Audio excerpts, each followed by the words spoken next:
Ang kwento ni Tomby. Ang kwentong ito ay hango sa totoong buhay. Mula ito sa isa nating tagapakinig. Karanasan ito ni Aris. Walang eksaktong taon. Probinsya ng Aklan. Nang mga panahong ito, dumadayo pa kung saang lugar ang binatang si Aris upang makapagsabong. Kahit gaano ito kalayo, hindi alintana ng binata. Kadalasan pang nalalagay sa panganib ang buhay, lalo pa kung iligal na pasabong ang napapasok. Ang kagandahan lamang sa ginagawa ni Aris, ni minsan ay hindi ito umuwing talunan. Malaking pera ang naiuuwi ng binata. Ngunit wala itong naipundar para sa sarili. Ang dahilan ni Aris, walang kwenta ang magpundar gamit ang perang nagmula sa sugal. Madalas ibinibigay nito ang sobra sa napanalunang halaga sa mga taong nangangailangan. Minsan na ding natanong ang binata kung ano ang sikreto nito. Ang palaging sagot ni Aris, talagang siniswerte lamang siya sa mga pinapasok na sugalan. Ngunit lingid sa kalaman ng lahat na may iniingatang gamit ang binata na ipinamana pa ng yumaong lolo. Ito ay ang bertud ng buto ng sampalok na pinaniniwalaan ng binatang nagbibigay sa kanya ng pampaswerte. Napatunayan na ito ni Aris ng ilang beses. Hindi lamang sa sugal nagagamit ang tangan, kundi maging sa paghahanap ng trabaho at kung minsan sa mga kababaihan. Alam ni Aris ang limitasyon ng bertud, kaya kusa nitong pinipigilan ang sarili na kumagat sa mga temptasyon na maaaring makapagpawala ng bisa ng kanyang tangan. Balita ko pare, may pasabong sa kabilang baryo. Kaso hindi aprobado ng alkalde. Malaki daw yung pustahan. Wika ni Saldo, matalik na kaibigan ni Aris. Oo nga narinig ko din pare. Pupunta nga rin ako. Kailangan ko kasing tulungan yung anak ni Mang Mario. Operahan daw sa Makalawa. Kailangan nila ng malaking halaga. Sana lang makuha ko yun mamaya. Tugon ni Aris. Sasabay nga sana ako sa'yo kung pwede. Kasi kailangan ko din ng pera pare. Alam mo namang manganganak na si kumari mo sa pangalawa namin. Tapos may sakit pa yung inaanak mo. Kaya medyo gibit din ako ngayon. Ang sa akin pare, wala namang problema. Kaso baka mamaya kami na naman yung mag-away ni Mari niyan ha. Kapag natalo na naman, ikaw pa naman yung tipong ayaw paawat pag nanalo na. Parang hindi makontento. Basta nanalo ka na. Tama na pare. Palagi ko naman ipinapayo sa iyo yan Pero ewan ko ba kung bakit di mo ko pinapakinggan. Yan tuloy, napapahama ka. Hindi ko nga rin kasi maiwasan pare. Pero sige, susundin kita ngayon. Kailangan ko lang talaga. Pag-uusap ng magkaibigan. Dahil sa pagmamakaawa nito, wala nang nagawa si Aris kundi ang pumayag. O siya, magkita tayo mamayang hapon. Huwag kang magpapahuli ha, kundi iiwanan kita. Wika ni Aris. Hinahapunan, lumakad na ang dalawa papunta sa ilegal na sabungan. Napakaraming tao at kahit walang permiso mula sa munisipyo, maraming mayayamang sugarol na dumalo. Naku, siguradong marami na naman yung uuwing talunan nito Aris. Wika ni Saldo. Basta kahit anong mangyayari pare kapag sinabi kong ayaw na, lumabas ka na ng sabungan. Huwag ka nang magpumilit pa ha. Naiintindihan mo ba ako? Tugon ni Aris. Oo pare, ariglado. Tara na, mukhang magsisimula na yung sultada oh. Dali-dali itong pumasok ng sabungan. Naghanap ng pwesto. Saktong kakakyat pa lamang ng mga manok. Kaya nagawa nilang pumusta sa unang sultada. Inobserbahan ni Aris ang paligid. Maingat ang mga tao sa kanilang mga katabi. Dahil alam na mga ito na anumang oras, maaaring dumating ang mga pulis at hulihin ang lahat ng naroon. Kaya natin yung dihado pare. Dihado? Bakit naman? Tignan mo nga mabuti yung manok pare oh. Parang hindi na nga tatagal sa isang salpok yan eh. Kung titignan, ang manok na gustong pustahan ni Aris, tila kagagaling lamang sa sakit. Pinilit lamang ng may-aring ilaban. Iika-ika pa itong maglakad, na parang hindi sanay sa suot na tari sa paa. Magdiwala ka lang sa akin pare. Pustahan mo yung dehado. Logro Jays ang pusta pare. Pabor sa Llamado ang pustahan. At siguradong malaki yung mapapalanunan natin dito. Hindi ko alam kung bakit. Pero kumpiyansa ka talagang mananalo. Parang nakikita mo yung mangyayari sa hinaharap ah. Hindi naman pare. Nararamdaman ko lang na mananalo tayo. Sige na. Pumusta ka na at magsasara na ang pustahan. Sinunod ni Saldo ang payo nito. Hindi nga nagkamali ang hula ni Aris. Nanalo ang manok sa dehado. Dahil dito, mas malaking pera ang napanalunan ng mga ito. Idagdag mo pa na tinapatan ng binata ang pusta ng Llamado at silang dalawa lamang ni Saldo ang tanging tumataya. Ibang klase talaga yung mga prediction mo pare. Ano na? Anong susunod natin pupustahan? Teka muna, kumalma ka Saldo. Ayokong may ibang makahalata. Pumusta ka ng maliit na halaga sa ituturo kong manok.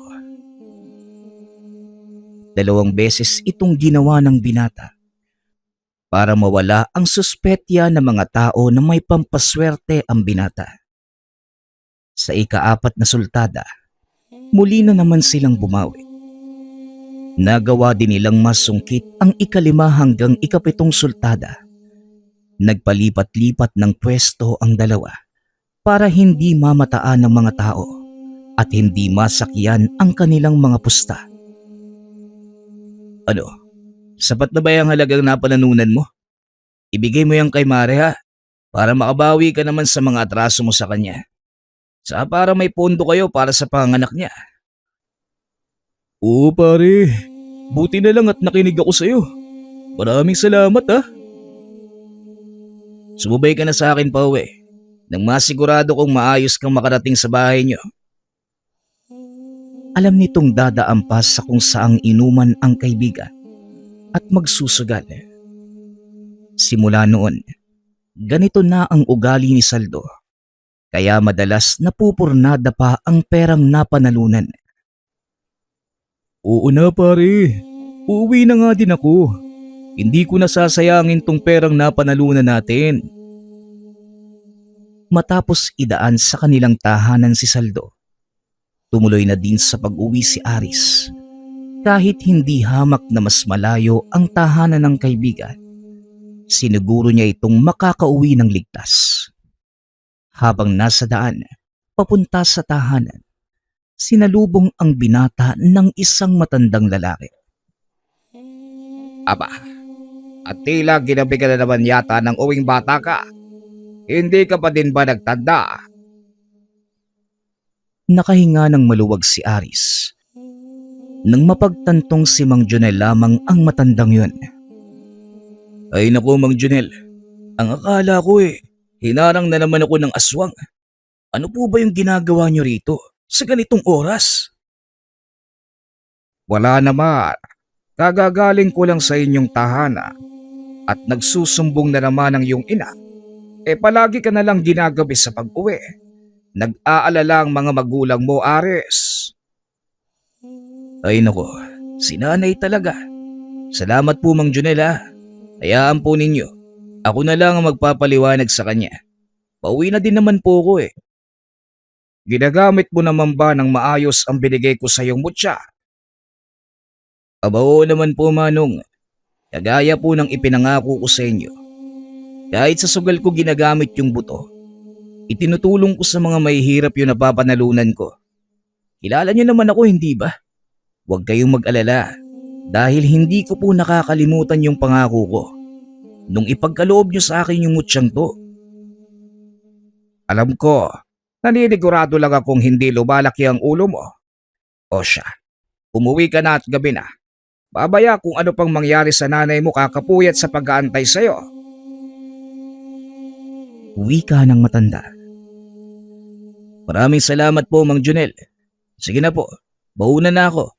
Kita na lang tayo bukas ha. Pagkarating ng binata sa tahanan, nakita nitong nakayuko sa mesa ang ina. Hinihintay siyang makauwi. Nagkalat din sa sala ang bote ng alak. Nagawa naman ng ama. Nay, gising na po. Lumipat na po kayo sa kwarto. Salamat sa Diyos at nakauwi ka ng ligtas, Aris. Ano, kumain ka na ba?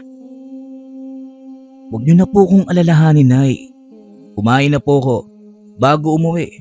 Magpahinga na po kayo. Eh bakit ba kasi gabi ka na kung umuuwi?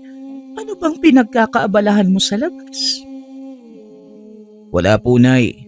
Masyado lang po kong nalibang sa pakikipag-usap kay Saldo. Pasensya na po kayo, Nay ha. Eto nga pala, kaunting halaga. Pambili ng mga gamot nyo. Nanlaki ang mga mata ng ina nang makita ang malaking halagang inaabot sa kanya ng binata. Magsabi ka nga ng totoo, Aris. Saan mo naman nakuha ang perang ito? Nagnanakaw ka ba? Napangiti si Aris at niyakap ang ina. Hindi po, Nay. Galing sa malinis na paraan yung perang yan. Maniwala ka sa akin. Hindi po ko gagawa ng masama. Para lang sa salapi. Sige na po, matulog na po kayo. Isang butihing anak si Aris. Bilang panganay, ito ang inaasahan ng ina. Hindi na rin makapagtrabaho ng maayos ang ama dahil sa natamong pinsala. Si Aris ang naghahanap buhay sa kanilang pamilya. Siya din ang nagpapaaral sa dalawa pang kapatid. Hindi na nakapagtapos ng sekundarya dahil mas pinili nitong tumulong sa mga magulang. Inuna ng binatang makapag-aral ang mga nakababatang kapatid para mabigyan ng magandang kinabukasan ang mga ito.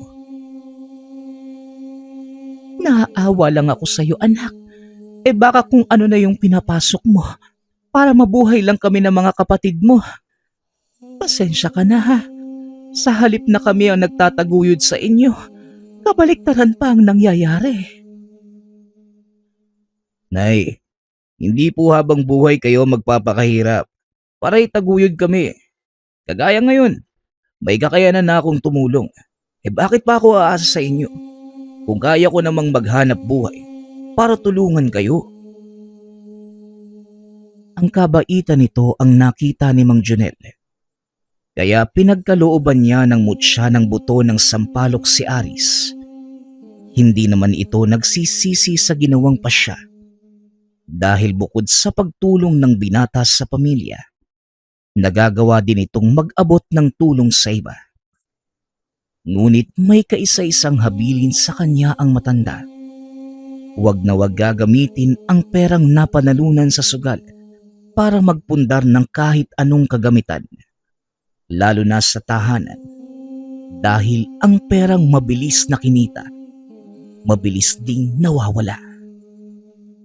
Ito ang prinsipyong pinaniniwalaan ng binata. Simula nang mapa sa kanya ang mutya, bagaman sunod-sunod na swerte ang dumating sa buhay, nanatili pa din itong mapagkumbaba. Ni minsan ay hindi ginamit ang kakayanan para makapanglamang sa iba. Kinabukasan, Maagang umalis ang binata para pumasok ng trabaho. Namamasukan ito bilang tauhan sa isang malaking tindahan ng bigas sa bayan. Mabuti naman at maaga kang dumating ngayon. May paparating tayo mga bigas. Kaya pakibuksan mo na lang ang bodega. At siya nga pala Aris. Maaari bang ikaw na muna ang magbantay ng tindahan? May pupuntahan kasi ako eh. Wika ng among si Mang Omar. Wala naman pong problema, Manong. Sige po, bubuksan ko muna ang bodega. Gustong-gusto ni Mang Omar na si Aris ang nagbabantay ng tindahan. Malaki ang nagiging benta nito. Lingi din sa kaalaman nito ang sikreto ng binata. Ngunit hindi na siya nagtatanong. Sapat nang alam ni Mang Omar sa sarili na may dalang swerte ang tauhan sa kanyang negosyo. Ngunit hindi lang sa sugal o negosyo nagagamit ni Aris ang bertud. Minsan ay nagagawa din itong iiwas ang mga taong nakapaligid sa kanya sa tiyak na kapahamakan. Nakita nitong naglalakad ang isang matandang naglalako ng kakanin sa daan. Nang tila may kung anong pangitain itong nakita. Walang pagdadalawang isip na hinila ni Aris ang matanda. Laking gulat nito nang biglang bumangga ang isang motorsiklo mula sa kinatatayuan niya. Maraming salamat, Ares. Aba kamunti ka na ako doon ah. Mabuti na lang at nandiyan ka. Wika ng matanda. Napakamot naman ng ulo ang binata dahil pinalakpakan siya ng mga tao. Naku Mang Popoy, wala pong anuman yun. Nagkataon lang po na nakita kong paparating yung motorsiklo. Mag-iingat po kayo Manong ha. Maraming kaskasero sa daan. Maliban sa taglay na bertud ni Aris, tinuturuan din ni Mang Junel ang binata ng ilang mga orasyon para protektahan ang sarili para sa masasamang tangka. Tuwing matatapos ang trabaho, diretso na sa pag-uwi si Aris. Saka pa lamang ito mag-iisip ng gagawin pagkarating sa tahanan at kadalasang si Saldo ang nag-aaya dito.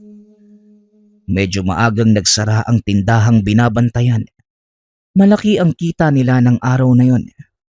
Bilang pasasalamat, hinayaan ng amo na umuwi muna ang binata para naman makapagpahinga. Habang nagkakape sa bakuran, dumating si Saldo. Inaya itong pumunta sa isang lamay. Aris, punta tayo sa lamay sa kabilang baryo. Makikiramay lang ako. Nakilala ko kasi yung namatay eh. Ngunit alam ni Aris ang dahilan kung bakit nag-aaya ang kaibigan. Kaya dali-dali niya itong tinanggihan. Naku Saldo, mukhang sugal na naman yung nasa isipan mo ah. Pasensya ka na pare ha. Pas na muna ako. Masakit yung mga kasukasuan ko eh. Ang dami naming gawa kanina sa tindahan. Sayang naman pare. Ibalita ko. Pupunta daw doon si Geraldo. Yung sugarol na taga doon din. Kung naaalala mo, siya din yung taong nagpataob ng bangka doon sa kasino sa bayan. Biglang napukaw ang interes ng binata nang madinig ang pangalang Geraldo. Geraldo? Oo, natatandaan ko siya. Wala kasi ako sa mood na mga oras na yun eh. Kaya hindi ako nakapusta. Isa pa, ayaw na ayaw ko sa ganong uri ng pasugalan. Ang yayabang ng mga tao, wala naman palang laman yung bulsa. Kaya marami din yung napapahamak dahil sa sugal eh. Ano? Sasamahan mo ba ako? O sige, pero sandali lang tayo doon ha. Inubos lang ng binata ang iniinom na kape. Saka nagpaalam sa ina na aalis sandali. Huwag kang masyadong magpapagabi Aris ha. Magluluto ako ng masarap na sinigang na bangus para sa hapunan. Baka ubusin na naman ng magaling mong ama. Gawing pulutan. Opo, Nay. Uwi po ako na maaga. Isa pa, makikiramay lang naman ako sa kakilala ni Saldo eh. Hindi rin po ako magtatagal doon. Sige na eh. Aalis na po kami. Pagkarating sa burol, napansin ni Saldo na kakaunti lamang ang mga taong nakikiramay. Nakipag-usap ito sa ilang kakilala, habang si Aris naman nagmamatiyag sa paligid at maya-maya pa, nagdatingan ang pangkat ng kalalakihan. Pinakiramdaman ng binata ang kilos ng mga ito. Hindi napansin ng mga tao ang pagdating nila dahil abala din ang mga ito sa kanya-kanyang mga gawain. Naupo sa iba't ibang lamesa ang mga kalalakihan. Ang ilan ay nakisali na sa mga nagsusugal, habang ang ilan ay nagsimula na ding magbangka. Tinitignan lamang ni Aris ang ginagawa ng mga ito. At habang nagtatagal, pansin na pansin ng binata na tila natatalo ang mga taong nakikipaglaro sa kanila. Naintriga ng gusto si Aris, kaya naman inaya nito si Saldo na maglaro sa isa sa mga lamesa. Saldo, bakit hindi ka maupo sa isa sa mga mesa na yon? Laro muna tayo. Mukhang masaya ang pusoy doon oh. Nananalo yung mga bangka eh. Napalingon si Saldo, napangiti at sinabing, Yan ang gusto ko sa'yo pare. O sige, saan mo gustong maupo? Doon muna tayo sa sulok. Yung kakaunti yung tumataya. O sige, doon muna tayo pupuntos. Noong una, maliitan lamang ang taya, hanggang sa kalaunan ay unti-unti nang lumalaki. Ilang tao na din ang nagpapalit-palit sa pag-upo dahil nasisimot sila ng bangka. Tatayo na din sana si Saldo, ngunit kagad itong pinigilan ni Aris. Huwag kang tatayo pare. Akong bahala. May dala akong pera. Sige lang, painan lang muna natin sila. Pare, nilalamon na tayo ng buo ng bangka eh. Tutuloy ko pa ba to? Di ka makakahuli ng malaking isda kung maliit lang yung pain mo. Oo, ituloy mo lang yan pare. Lingid sa kalaman ni Saldo na may binabalak ang binata. Ilang ikot pa ng baraha, pinalitan na nito ang kaibigan. O Saldo, ako na muna yung uupo ha. Kumuha ka muna ng kape. Magiging mainit ang labang to. Tumayo naman si Saldo para kumuha ng kape. Ngulit akmang aalis na sana nang madinig nito ang kaibigang nagsalita. Pare, mukhang malaki na yung panalo mo ah. Ano kaya kung baguhin natin yung patakaran ng laro? Sige, papayag ako. Medyo nakakabagot na din ang tuloy-tuloy na panalo eh. Napangiti na lamang si Aris dahil sa kayabangan nito. Kung ganon, sige, subukan natin yung larong gusto ko. Isa laban sa isa. Tayong dalawa lang pare. Yung mga gustong pumuntos, ang gagawin nyo, pipili lang kayo kung kanino nyo isasama yung pusta nyo. 5 ikot pare. Sa bawat ikot, lalaki ang taya sa ibabaw ng mesa.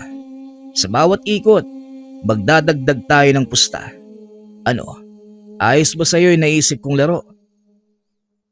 Mukhang ayos ang sinasabi mo ah. Parang masaya nga yan. Tugon ng lalaki, sabay tanggal ng suot nitong sombrero. Saka pa lamang napagtanto ni Aris na ang kaharap ay walang iba, kundi ang pinsang si Geraldo. Lintik, ikaw pala yan Geraldo. Ang akala ko kung sino na. Pasensya na pare ah. Di kagad kita nakakilala.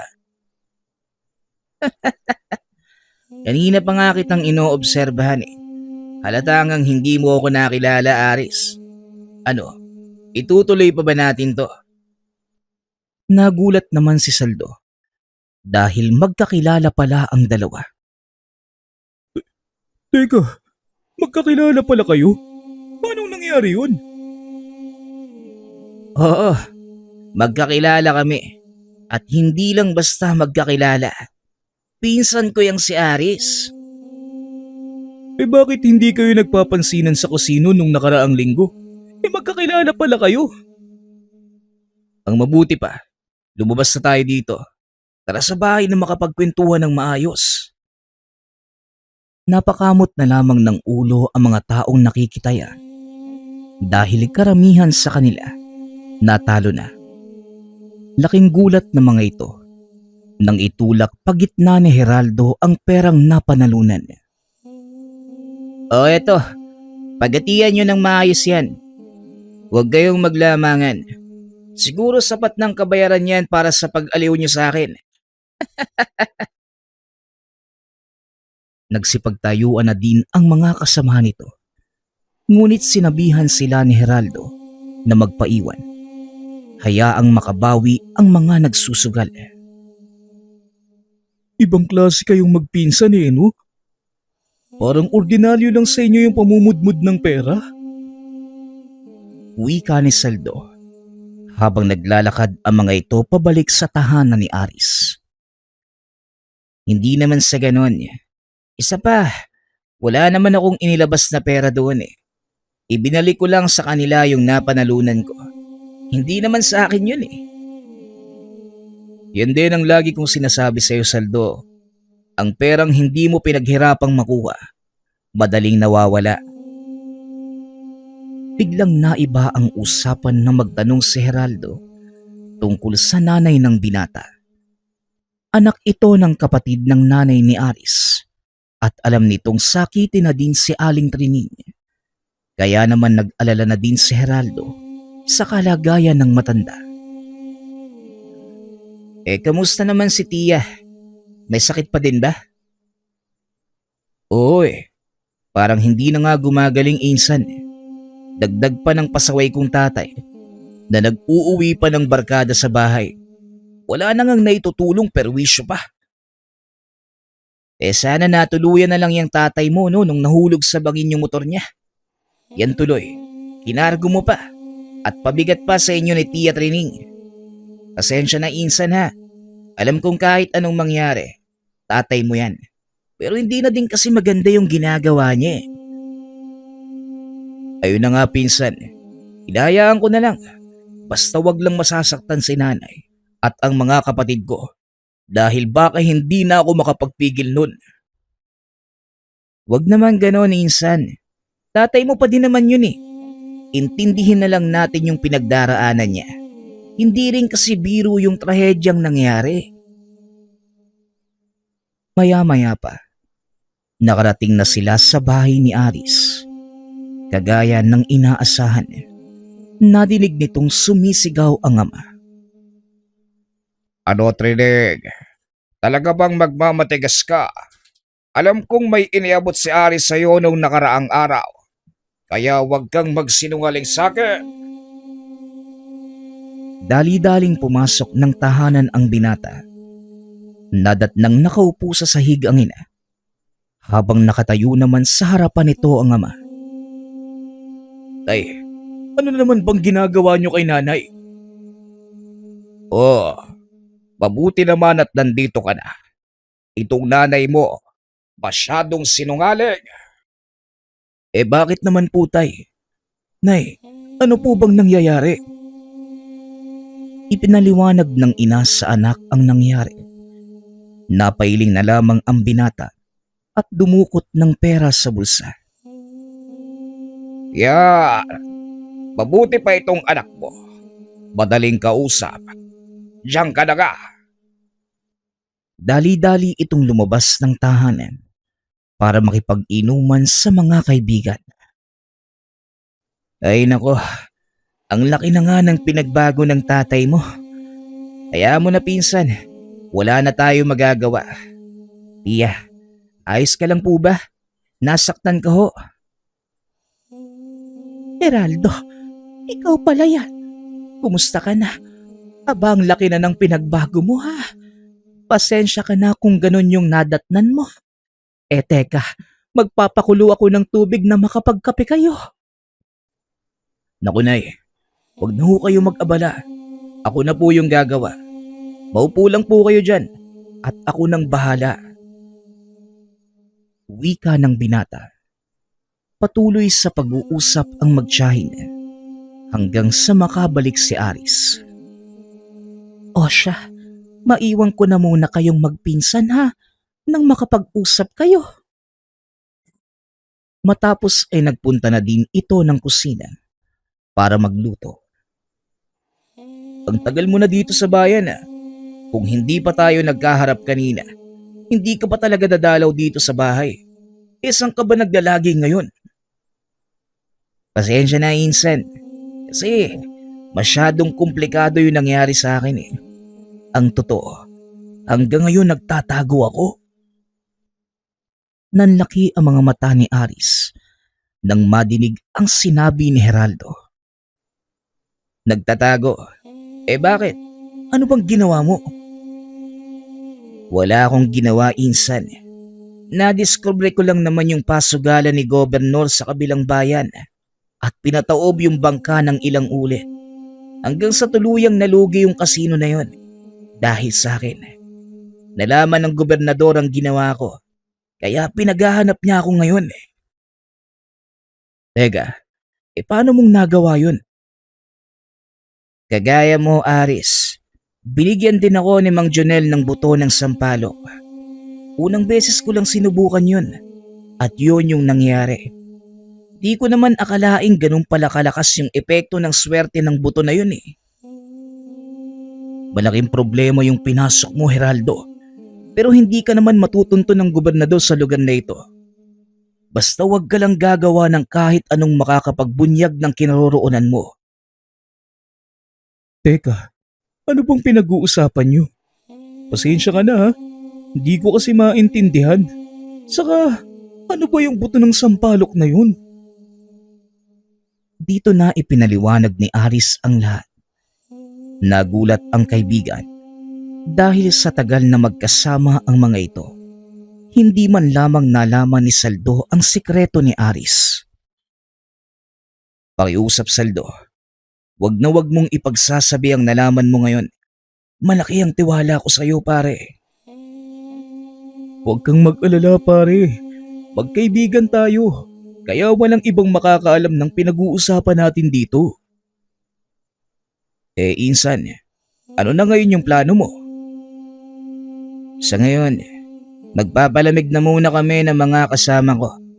Iiwas muna kami sa madaming tao. Mas mabuti nga yung ganon, Insan. Kung gusto mo, pwede kang manatili dito sa bahay.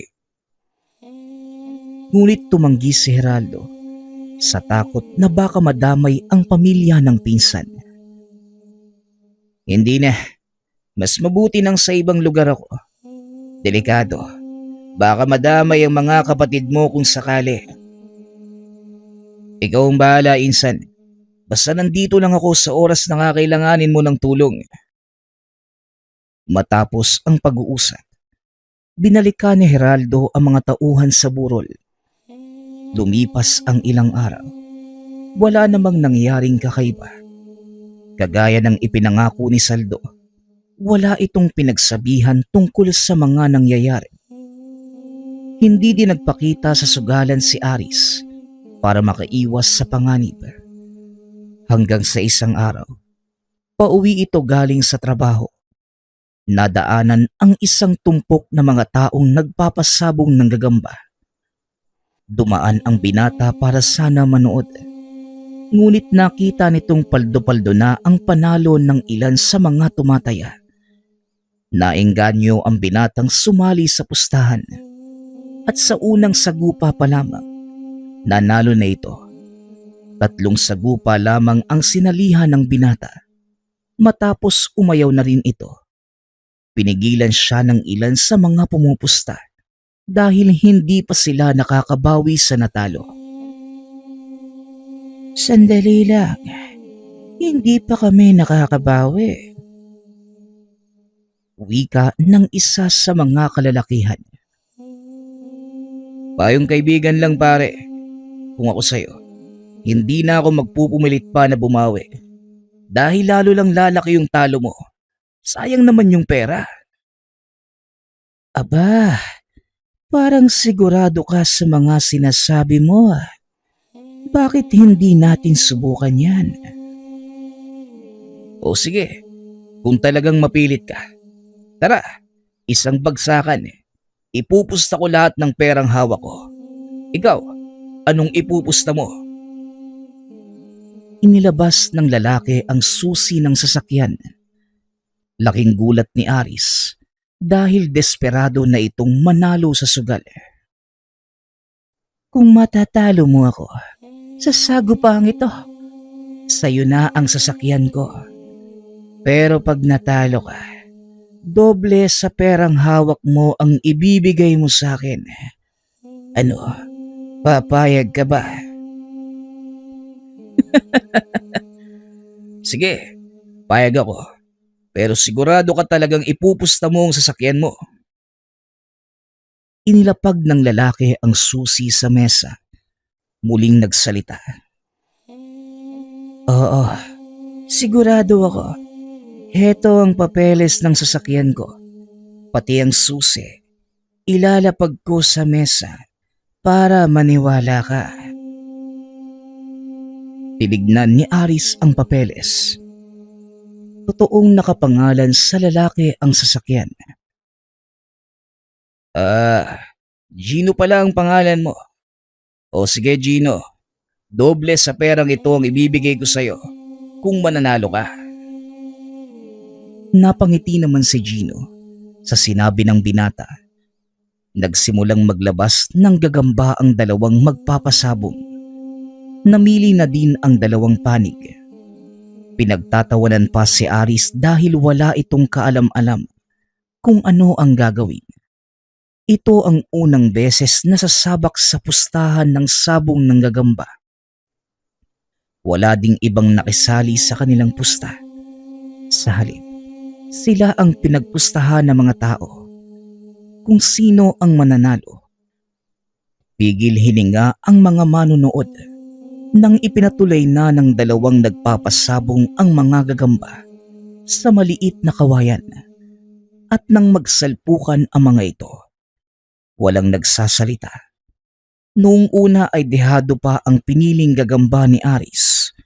Kamuntikan pa itong mabilot. Ngunit kalaunan, nakabawi. Nakagat sa likod ang gagambang pinustahan ni Gino. Nagsigawan ang mga tao. Sigurado na ang panalo ng binata. Lalo pa nang makitang bumagsak ang gagamba ni Gino. Sinabi ko na sa'yo pare, lalaki lang yung talo mo. Ayan, pati sasakyan mo na wala na sa'yo. Huwag kang mag-alala. Babalik din sa akin yan. Tandaan mo ang pangalan ko. Dahil sa susunod nating pagkikita, babawiin ko ang sasakyan ko. Sa ngayon, ipapahiram ko lang sa'yo yan. Pero baka sa susunod na araw, mabawi ko din kagad. Akmang aalis na ito nang biglang inihagis ni Aris ang susi sa kanya. Hindi ko kailangan ng sasakyan mo. Hindi nga ako marunong magmaneho eh. Sige na, sa'yo na ulit yan. Nagulat si Gino sa naging asal ng binata. Hindi nito inaasahang hindi tatanggapin ni Aris ang pusta nito. Bakit hindi mo tinanggap ang panalo mo? Ayaw mo bang magkaroon ng sasakyan? Saka bakit nakipagpustahan ka pa? Kung ayaw mo naman palang tanggapin ang papremyo. Nag-alisa na din ang mga tao sa lugar. Tanging sila lamang ang naiwan. Alam mo pare, hindi ko naman sineseryoso yung sugal eh. Kung gagawin mo yun, masisira lang yung buhay mo. Kagaya ngayon, aminin mo man sa akin o hindi, ang sasakyan na yan na lang ang naiwan mong ari-arian. Ayoko nang kunin sa'yo yan. Hindi ako gahamang tao, Gino. Lingid sa kalaman ng binatang yun, ang tagpong makakapagpabago sa buhay. Nalaman mo na ang pangalan ko. Maaari ko bang malaman ang sayo? Tawagin mo na lang ako sa pangalang Aris. Sige na, Gino. Mauna na ako. Medyo gabi na din eh. Sandali lang. Hayaan mong ihatid kita sa inyo. Doon man lang makapagpasalamat ako. Pumayag naman ang binata. Malayo-layo pa ang lalakarin nito bago marating ang kanilang baryo. Habang nasa sasakyan, kinakausap ni Gino ang binata. Yung nangyari kanina, alam kong hindi nagkataon lang ang pagkapanalo mo. Sinadya mo kong talunin, bata.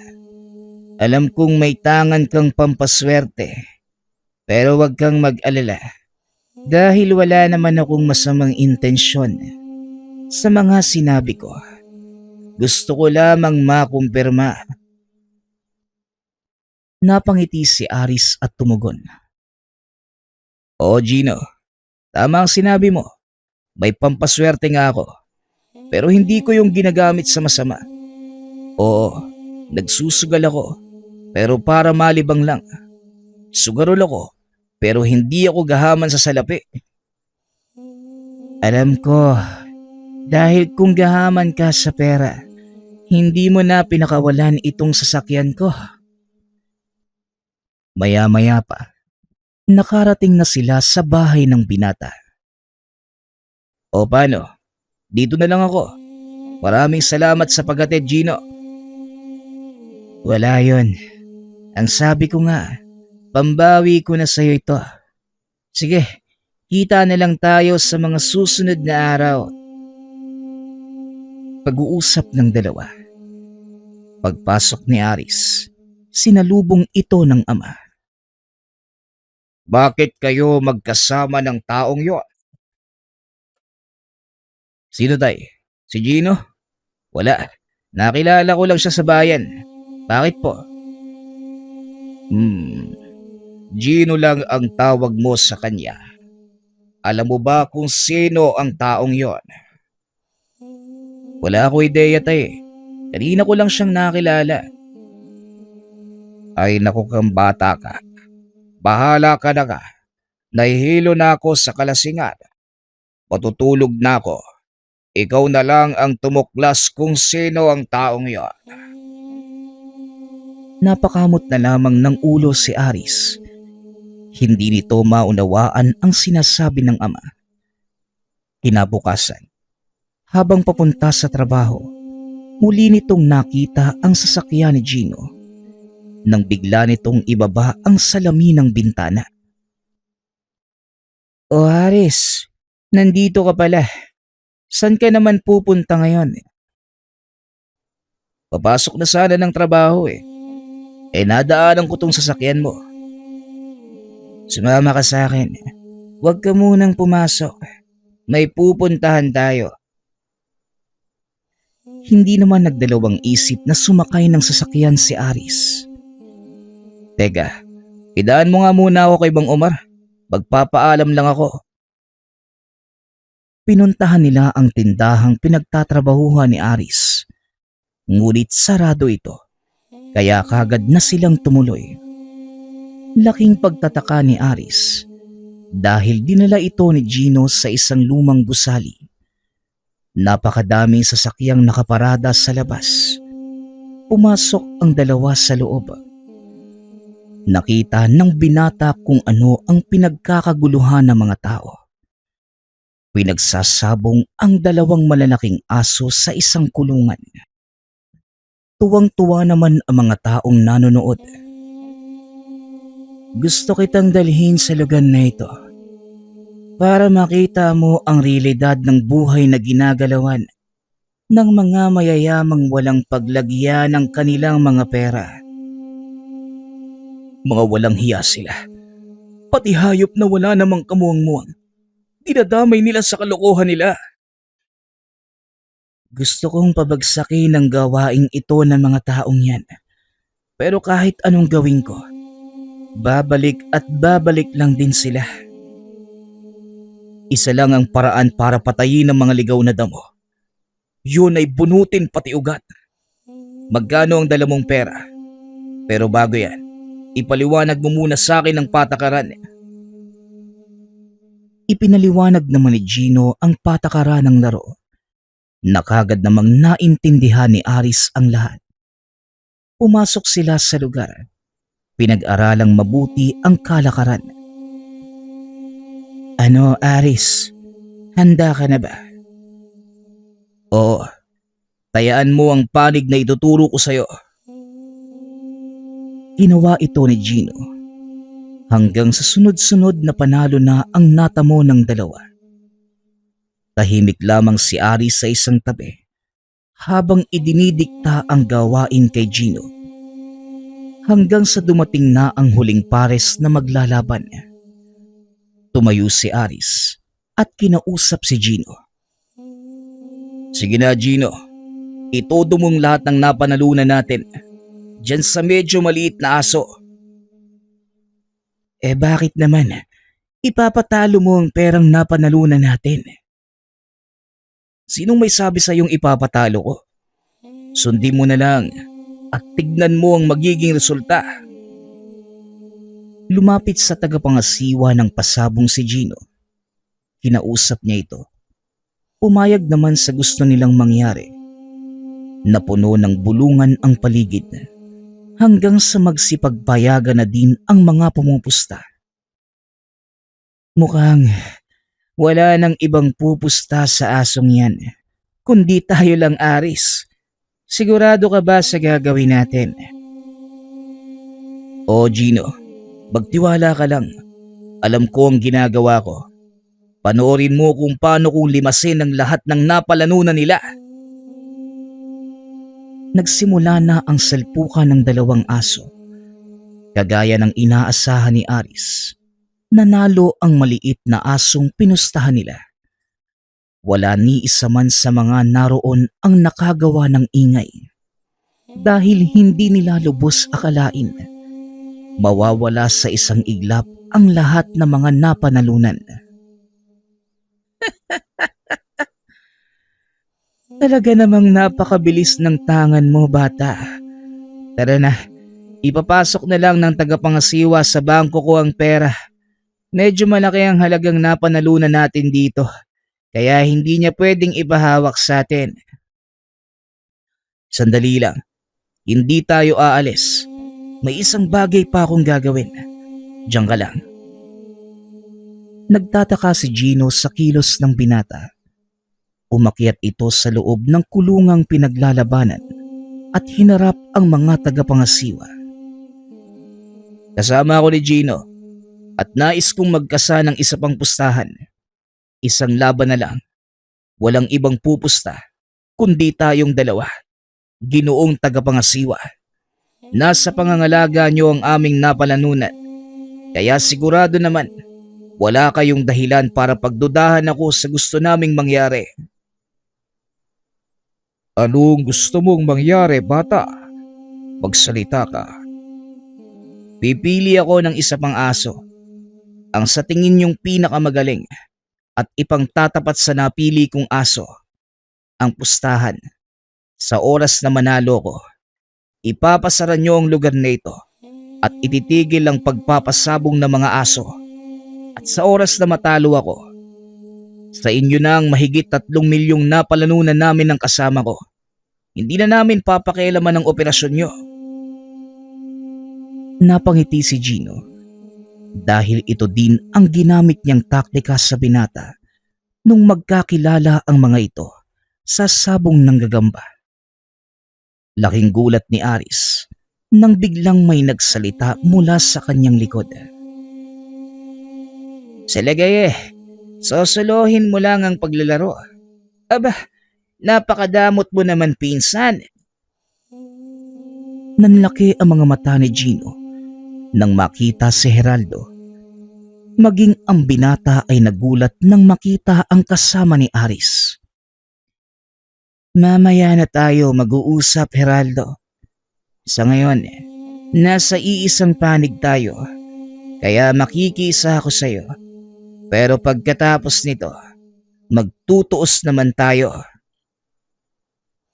Hindi nakapagsalita si Geraldo dahil nakatayo sa harapan niya ang mismong gobernador na matagal nang naghahanap sa kanya. Maya-maya ay bumaba na si Aris mula sa kulungan. Kinausap ang pinsan. Anong ginagawa mo rito? Akala ko ba magpapakalayo-layo ka muna? Di mo ba naisip na pwedeng nandito yung mga taong naghahanap sa'yo? Di na kailangan. Nasa harapan ko na siya mismo. Mamaya ako na ipapaliwanag. Magsisimula na ang pustahan. Nagawang papayagin ni Aris ang tagapangasiwa at kinasana nila ang huling pustahan. Pumili na din ng aso ang binata. Ganon din ang pangkat ng tagapangasiwa. Dinala na sa loob ng kulungan ang dalawang asong maglalaban. Sinimulan na ang pustahan. Walang ibang pumusta dahil halos lahat ng naroon naubos na ang dalang pera. Ang labang iyon ay sa pagitan ng tagapangasiwa ng pasabong at ng pangkat ni Aris. Pinakawalan na ang mga aso. Kapwa agresibo ang mga itong naglaban sa loob ng kulungan. Parehong ayaw magpatalo ng mga ito. Ngunit sa bandang huli, nagawang pilayan ng aso nila Aris ang sakalaban. Napasigaw ang mga tao. Lalo na nang lapain ito ng pinustahan nila Aris. Kinagat nito sa leeg ang aso ng kalaban. Nabali ito. Dahilan ng tuluyang pagkamatay ng kawawang nilalang. Natahimik ang buong paligid. Muling umakyat si Aris sa entablado. Nanalo kami sa pustahan. Siguro naman, tutupad kayo sa napagkasunduan. Oo, tutupad kami sa napagkasunduan. Maaari nyo nang kunin ang mga aso at gawin ang gusto nyo sa lugar na ito. Naipasok ko na din sa bangko ng kasama mo ang perang napanalunan nyo. Tugon ng tagapangasiwa.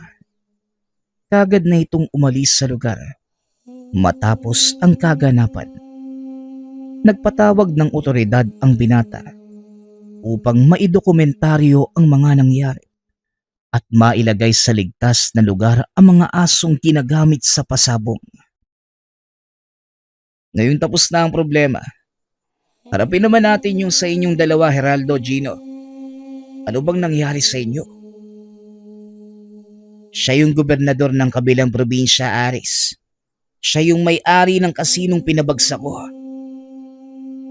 Nanlaki ang mga mata ni Aris nang madinig ang sinabi ng pinsan. Ganun ba? Ngayon, anong balak mo? Gusto ko lang humingi ng tawad sa nangyari. Di ko naman akalaing ganun yung kalalabasan ng ginawa ko . Dagdag pa ni Geraldo. Handa niyang ibalik ang nawalang halaga para maipatayong muli at mabuksan ang kasino. Wala na sa akin yun. Hinahanap lang kita dahil gusto kong tulungan mo kong pabagsakin ang lahat ng ilegal na pasugalan dito sa ating lugar. Hindi lang sa probinsyang nasasakupan ko. Marami na ang nasisirang buhay dahil sa sugal na yan. Ayon dito, hindi niya ideya ang kasino, kundi sa gobernador na pinalitan niya.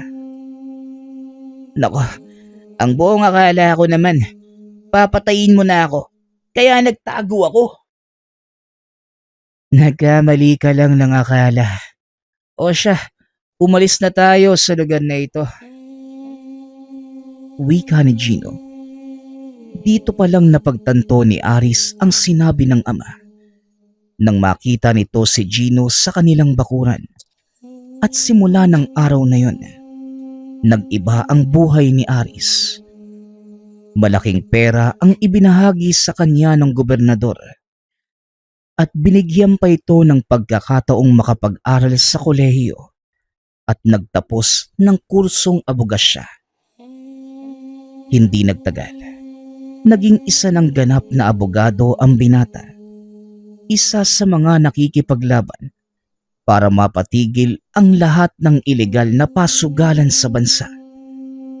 Sa paglipas ng panahon, inudyukan ito na tumakbong alkalde at dahil sa dalang swerte ni Aris, nanalo ito sa halalan.